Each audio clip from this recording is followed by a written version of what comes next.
Hi అండి అందరికీ. ఈరోజైతే మనం పల్లీలతో పొడి అయితే ప్రిపేర్ చేసుకుందాము. చాలా సింపుల్గా, చాలా సింపుల్ ప్రాసెస్లో.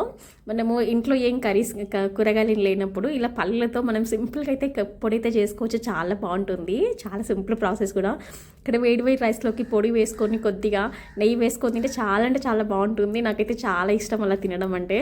ఇక్కడ ఫస్ట్ అయితే మనం పల్లీల పొడి చేసుకోవడానికి ఇక్కడ పల్లీలు అయితే కొన్ని పల్లీలు తీసుకొని కొంచెం దూరగా అయితే వేయించుకోవాలి. మంచిగా లో ఫ్లేమ్లో వేయించుకుంటే చాలా టేస్టీగా ఉంటుంది. తర్వాత మిక్సర్ జార్ తీసుకొని పల్లీలు, కొద్దిగా జీలకర్ర, వెల్లుల్లి, కొద్దిగా సాల్ట్, కొద్దిగా పసుపు వేసి మెత్తగా అయితే మిక్సీ పట్టుకోవాలి. దాంట్లోనే కొద్దిగా రుచికి సరిపడంత కారం అయితే వేసుకొని, ఇంత కారం తక్కువగానే వేసుకున్నాను. రుచికి సరిపడంత ఉప్పు వేసుకొని మిక్సీ పట్టుకోవాలి. అంతేనండి, చాలా సింపుల్గా రెడీ అయిపోతుంది. నేను పోపు అయితే పెట్టుకోలేదు, ఎందుకంటే కొద్ది క్వాంటిటీతో చేసుకున్నాను కాబట్టి పోపు పెట్టుకోలేదు. ఇక్కడ చూడండి, రైస్లోకి వేసుకొని తింటుంటే చాలా బాగుంటుంది పల్లీల పొడి అయితే. నాకైతే చాలా ఇష్టం అండి పల్లీల పొడి.